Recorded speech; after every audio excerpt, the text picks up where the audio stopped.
Adam Schefter on SportsCenter to look at the NFL football side of this story. And Adam, where does the NFL begin in its process on something like this?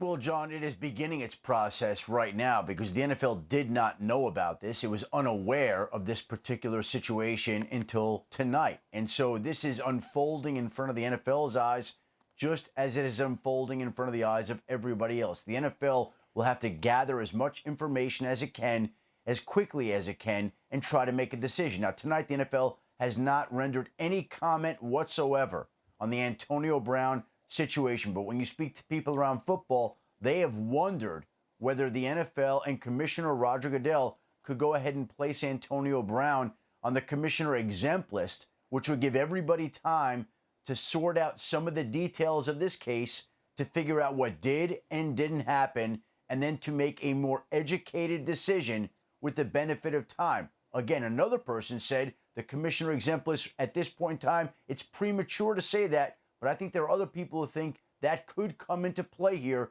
We'll see how it plays out this week, depending on what the league decides. Let me quickly follow up on that one because we're making the distinction here between civil and criminal. In the personal conduct policy for the NFL, right, they don't care. If you're a bad actor or have done something, right, they're free to do as they wish. Correct. And in this particular case, it would buy time for everybody because it's a civil lawsuit right now that don't involve other charges. All right, Brown scheduled for his first practice with the Patriots tomorrow. A Patriots spokesperson told the New York Times that the team had not heard about this lawsuit or any of the related allegations. How could this affect him? Because there is a business of football with the Patriots and people that watch television and watch football. Well, John, how does this affect him getting on the field? Yeah, what I would say is I think this caught the Patriots by surprise. Like a lot of people, they didn't know about it. Now, there are other people. Let me say, there have been grumbles about this over the weekend. There were people that texted me that something's going on. It sounded fishy, the whole situation.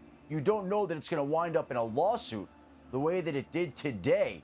But the Patriots are processing all this, reading through everything, and trying to figure out what is the best thing to do from this point on. They have a decision to make here. And Antonio Brown, I think, has used up a lot of the goodwill that he had built up through the years over the course of the last offseason or so. There are people who have questions about him. The New England Patriots are going to have to decide whether or not they have similar questions about him and what they want to do. Do they want to stand by a guy that they don't know, who has a questionable reputation in the last couple of months? Or do they want to go forward with a receiver that they were willing to sign because of how good and talented and dynamic he is? And I think that's something the Patriots right now are sifting through because, as I said, as is with the case with everybody else, they're seeing this for the first time and learning about it for the first time tonight.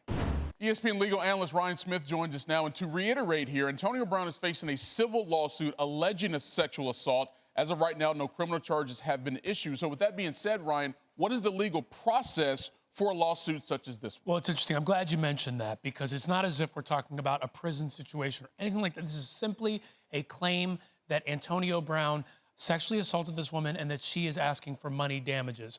Now, when you look at a case like this, the standard of proof, preponderance of the evidence, meaning it's more likely than not that based on the evidence, the conduct that she alleges occurred.